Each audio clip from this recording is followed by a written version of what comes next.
All right, welcome to the T3 Handicapping YouTube channel. We're going to try this again with the mic on this time and see if that works a little bit better. Welcome. Today we are going to be going over the Gulfstream Park card for Saturday, January the 8th, 2022. We're going to do this in rapid fire selection style, get a little bit of a lightning round going. If you are new to the channel, please make sure you like and subscribe. It'd be greatly appreciated. Before we jump into the card, just wanted to remind you of a couple places you can find us. First of all, t3handicapping.weebly.com. Saturday, we have 7 tracks up and running once again, so it's going to be another busy day there.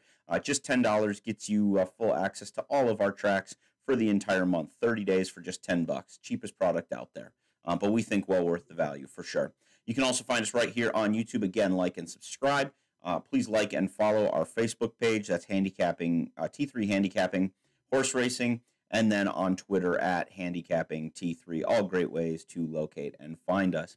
Now, today we're going to be going over the Gulfstream Park card, and the reason I specifically wanted to do that one is because Indiana Grand is having a big contest this year. If you know my previous videos from the earlier parts of fall, I really enjoy Indiana Grand. I think they have a good product, a good quality of racing, but I also love what they do for their horse players. So tomorrow, races 1 through 11 from Gulfstream Park are part of their Road to Louisville contest. It's a contest that runs Jan 8th to May 7th. You guys, this is not a paid promotion. I'm just promoting this because I think Indiana Grand's a great racetrack, and I think it's a great opportunity. It's a free tournament, and it's an opportunity for you to get involved, especially if you're new to handicapping. This is a great low barrier for entry. I really love what they're doing. I hope more tracks around the country will do things like this, and so I want to promote it just because I think it's a good idea. Okay, on Saturday, Jan 8, we're looking at Gulfstream Park, races 1 to 11. It's just your top pick, and you can follow IG Tammy on Twitter for details. She'll have where you can submit your online contest forms, all of that stuff, all the rules. It is a pari-mutually based tournament, though, so you want to obviously have an ROI, not just picking all the winners. But with that, let's go in and let's figure out who are going to be the winners on this January 8th card. Along with Gulfstream Park, we will also have Aqueduct Fairgrounds, Mahoning Valley, Oaklawn Park, Santa Anita, and Tampa Bay, all up on our members portal as well. So if you want to go ahead and get your $10 worth right there, you got 7 tracks to choose from tomorrow alone. So let's go ahead and let's pull up our Gulfstream Park card. You can see early on I do have a lot of horses sort of looking like singles. Now that doesn't necessarily mean that's where we're going to land. Certainly I saw some things today that I think are rather interesting that we might want to pay attention to. So let's just go through this real quick and let's do a breakdown of this card and see what we like. I'm just going to tell you right now, no matter what the surface, I'm looking for front-running speed. We saw that close out the Rainbow Six on Friday. With that 30-1 shot, we saw the Tapeta is now starting to play to those front runners, and so I'm going to be looking for those front runners all day. That's why in this class level 26, so these are really rough horses, going 6 furlongs on the dirt. My selection in this race is going to be the number 7, Florida Plata. Now, Florida Plata makes sense on speed figures. I've got this one rated out as a 90 on our speed figures. I've got this one with the best foundation. The class, decent here, but I consider these to be more secondary features.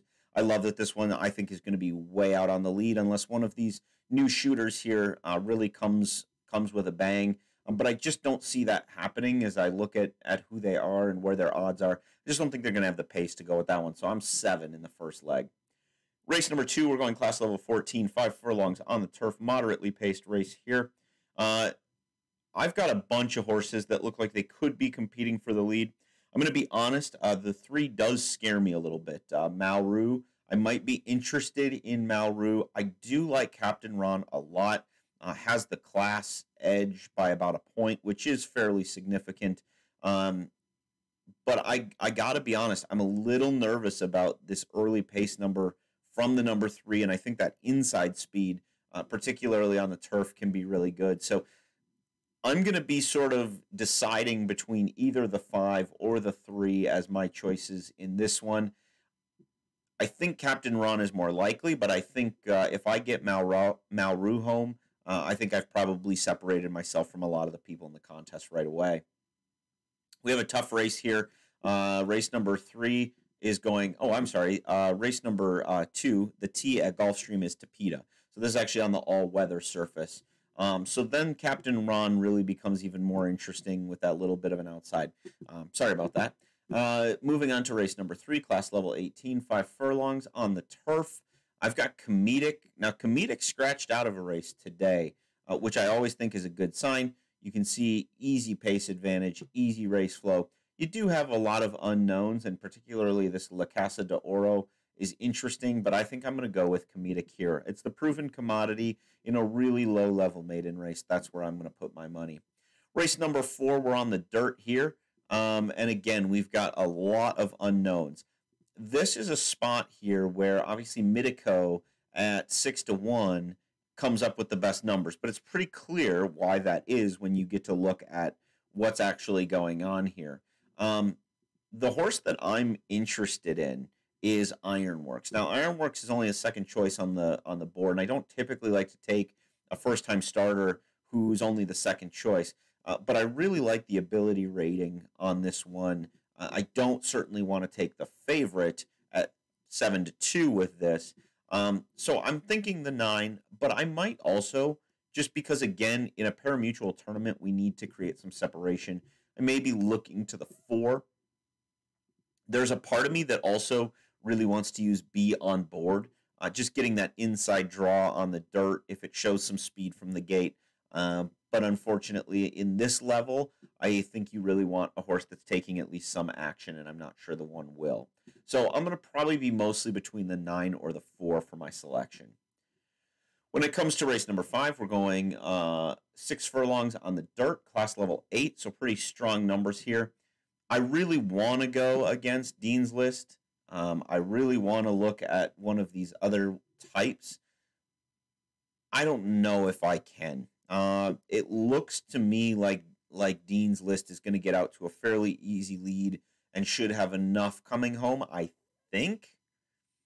But again, we're talking about some strategies here. So as I'm looking at this from a contest perspective, I think Dean's List is going to be on a lot of tickets.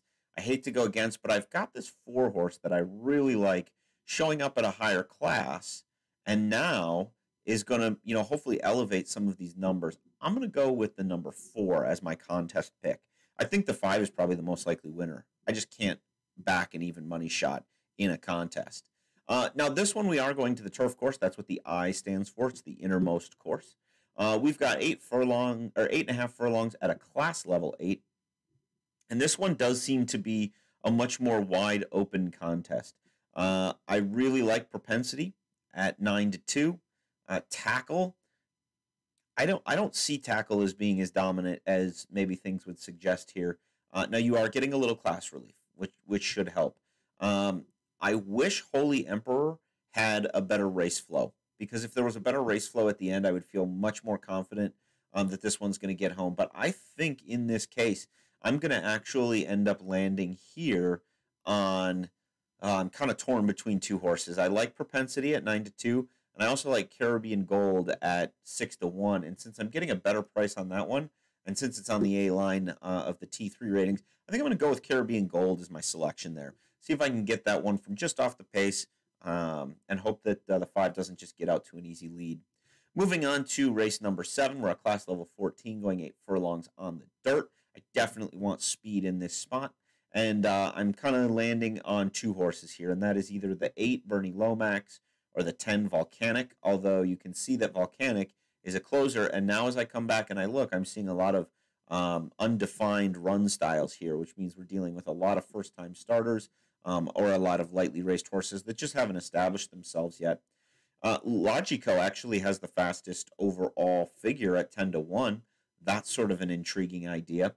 But I think I'm going to go here and trust my ratings on this one. My ratings tend to come out okay, actually, on the maiden specials. Certainly more so than the maiden claimings. So I'm going to go with this one. 4-1, I think, gives me a good advantage. It's my top pick, and I think hopefully that can create a little bit of separation from either the people that are taking experienced runners or someone who might be taking, say, Calipari, who's going to be the favorite runner, at least as of right now. Race number 8, class level 5. Again, we're on the turf, 8 furlongs. And this is a really interesting race. You've got Largent and Value Proposition, who I think really sort of stand over this field. And then after that, you've got a lot of just kind of other types. With this race, I think it's going to be a challenge. I mean, you're going to have Clear Vision, who's going to want to just blitz. Somebody's got to go with him. Is it Value Proposition? Is it Largent? One of those horses is going to have to decide to go. And my concern kind of becomes, what if none of them do? And they just let Clear Vision, who's based on our numbers in good form, are they going to let that one get too loose, coming from the inside and able to just run on with it? It can be very hard to make up ground in this course. So I think push comes to shove. I've picked some other longer shots. If I were just playing this race straight up, I mean, it goes through the 1-4. But for a contest perspective, I think I'm going to go with Clear Vision here. I'm going to see if I can pull the upset, just because I think there is a reason to believe that this horse might get out to a lead, with Largent and Value Proposition both wanting to sit in the second flight. Flying Scotsman isn't going to want to go too fast. Belgrano, I don't know if can go that fast. And Call Kurt, you're just going to have a lot sitting there. I think Fat Man is probably the worst price out of any of them on the board here, because I just don't see there being enough pace for this one to totally close unless something just comes out of nowhere. I could be wrong, but that's just my thoughts. Race number 9, class level 6, going 6 furlongs. For this one, I kind of feel like the more I looked at this, and I wrote an article on Betting News about this card, Twice Too Many to me just seems like the play. This was one that stood head and shoulders above the rest in when I was doing the article before the morning line.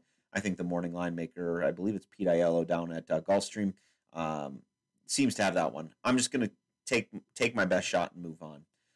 Race number 10, 6 furlong, class level 8 on the dirt. And we've got, let's see, a pace number here for the number 3 that's just slightly ahead of the 4. And We Miss Susie looks like she could actually end up being the front runner. I know Wild America is listed as the front runner. I don't have pace numbers that suggest that one's actually fast enough to do that. So I'm going to go with We Miss Susie at 4-1. You can see this one has the best speed figures and the best class figures. I always think that's a lethal combination. And then you put it on the front end early. I think that can be really hard to overcome. So I'm going to go with We Miss Susie in the contest. And then finally, we have race number 11, class level 12. We're going 8 furlongs on the turf. So you have a little bit more openness here. You don't necessarily have to be locked on the front end. But I do think having an even race flow is important. I've kind of got an interesting idea here with Astral Weeks. Astral Weeks is one that shows up light on pace, but then also comes home better than any horse. The 1 also has a little bit of interest here, but sits below the 8 in both categories. I also like that the 8 comes out for a good barn. Now, as I'm looking through other possibilities that I may consider, I don't really see anybody. I mean, the unknowns don't really look all that good. I think you're going to have some of these outside runners end up getting scratched out, which should shorten up the field a little bit. You know, maybe if you were going to make a case for somebody outside of the number 8, boy, I don't know. This is a really wide open board. I think you're going to want to be price hunting in this spot. I don't even really know who's going to be on the lead. Maybe Charming Charlie, but that's a mid-packing horse, and typically I don't like to go that route. I'd like to say #No Wonder, but you know, that one has a decent speed number and class numbers, which I typically look for. But that outside post is just dreadful. So maybe it is Guchkobra who is the best of the best here. But I think I'm going to go with Astral Weeks. If that one scratches out, I'll probably be looking to play Charming Charlie as my other shot, again with that speed and pace combination. So that's kind of how I see my picks for the contest going. Again, this is races 1 through 11 at Gulfstream, and it is the opening week for the Road to Louisville contest at Indiana Grand. If you want to play along, at IG Tammy is the Twitter follow. She can get you all of the rules and scoring and that type of thing. And I highly encourage you to play. The more people that play this contest, the more these contests are going to pop up around the country because they're going to see it's a good thing. If you want to opt into, you can even get money towards an Indiana bred. So you can become a horse owner if you haven't already. With that, I'm going to focus my attention on Gulfstream, with the exception of Oaklawn Park when Rye Humor runs. We'll be cheering him on for Little Bluebird Stables. So good luck to Rye. Remember to like and subscribe here on YouTube, like and follow on Facebook, follow on Twitter, and wherever else you can find us. Thank you for your continued support of T3 Handicapping. Cash those tickets.